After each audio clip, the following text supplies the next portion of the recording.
and Roosevelt Montaz, without whose help this book never would have been completed. Another big thanks to my editor, Jennifer Crew, to Tony Bechara, chairman of the board of El Museo del Barrio, for his friendship and support, and to Estrellita Brodsky and the Daniel J. and Estrellita Brodsky Family Foundation, whose generosity allowed me to complete the funding for this book. To Angela Darling and all the staff of the Center for American Studies for the terrific job they did in putting together this event. To my wife, Marcia, and to Andy Del Banco for having believed in this project and supported it from the beginning. Thank you very much.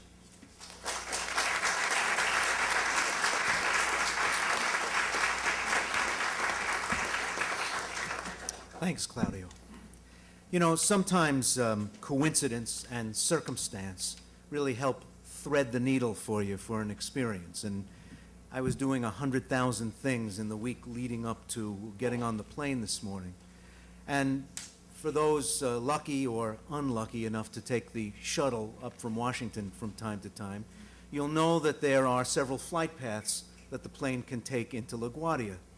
And the most common one is to come over the Narrows, take a right after Upper New York Bay, and come over the East River and land. And it's terrific. It's a tourist's vision of New York, one that if you're sitting on the left side of the plane is bound to provoke gasps of wonder as you see the financial district and the Empire State Building and Central Park, and pretty great.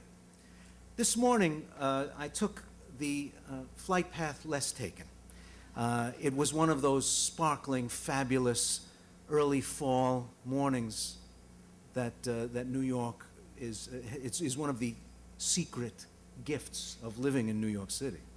And it was the low altitude flight path that, instead of going up the Narrows, crosses over Coney Island and heads across Brooklyn and Queens and comes into LaGuardia through the back door.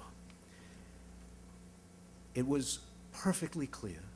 We were flying low, so I flew over Coney Island, one of my favorite places in the world, flew over my high school, flew over Prospect Park and Parkside Avenue and East New York. That's part of the old Latino New York that existed in earlier decades. And then over Flushing and Corona and Elmhurst, part of that new world that this book tries to capture and to explain everything that's been happening in the breathtaking changes that have happened in New York in the lifetime of one short, middle-aged Puerto Rican guy. So this is, and I'm not talking about you, Angela, I'm talking about me. So then I got on the number 1 train and listened to Spanish being spoken in 4 different accents as I made it from 79th and Broadway down to Chelsea. It is a perfect preparation for being here tonight and hiking up the 600 non-ADA compliant steps to be in this auditorium this evening. We have a tremendous work that I urge you to get your hands on. And we have 4 of the contributors who will give you a brief overview of their work. I stress the words both brief and overview.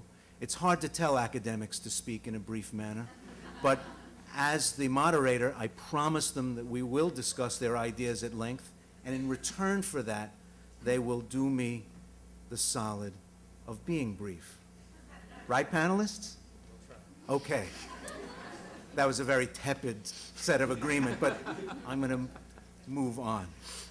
Our first speaker tonight is Gabriel Haslip-Viera. He's chair of the Department of Sociology at City College of the City University of New York. He was the director of the Center for Puerto Rican Studies at Hunter. And his chapter leads off Hispanic New York, the evolution of the Latino community in New York. Gabriel?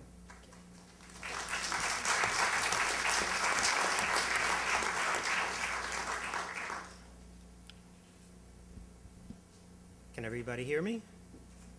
Okay. Since the original publication of my essay on the evolution of the Latino communities in New York 14 years ago, there has been considerable new research and some writing of great importance that updates to a significant degree what we know about Hispanics in New York from the colonial period to the present, and this is what I'd like to concentrate in my remarks. Claudio, in his introductory essay for the book, has made a necessary contribution to the updating of the past 2 decades by including, among other things, a table with a breakdown of most of the Latino nationality groups as compiled somewhat inaccurately by the U.S. Census in year 2007. So that helps to update my chapter. I would also change the recent chronology for the evolution of these communities. The final chronological phase in my chapter, as currently published, is defined as 1965 to the present, or the end of the 20th century, or whatever. But I would now break up this period into 2 parts. The first part being 1965 to about 1990, followed by a second period that would begin around 1990 and continues up until the present. Claudio's correct when he states in his introduction that the years around 1990 are an important turning point. It is at the beginning of this period that immigrants begin to arrive in New York in truly unprecedented and increased numbers from the Mixteca Alta region of South Central Mexico, from Central America, and more recently from the vast working class neighborhoods of Mexico City, the Mexico City metropolitan area.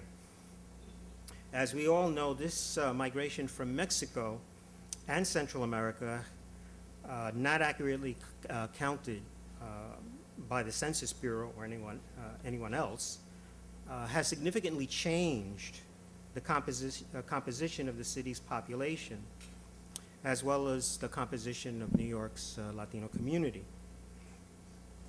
I think we all recognize that the economy of New York, along with the economies of many other urban, suburban, and rural communities in this country, would fall into chaos without its Mexican and Central American immigrants.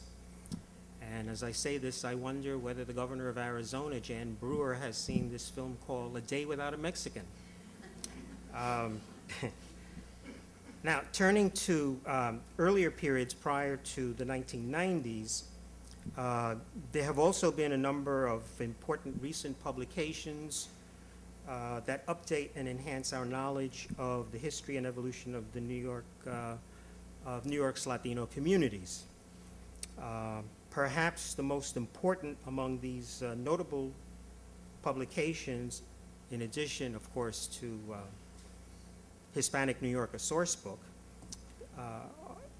is number 1, Lauren Thomas's book titled Puerto Rican Citizen, which was recently published, actually published last month, which presents much new information on the history of New York's Puerto Rican community from the beginning of the 20th century up until the 1970s.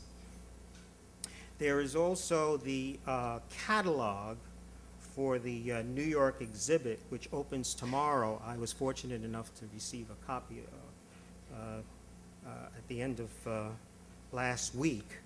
The exhibit that opens tomorrow at the Museo del Barrio. This catalog provides the reader with an excellent summary and much new information on the evolution of Latino communities in New York, from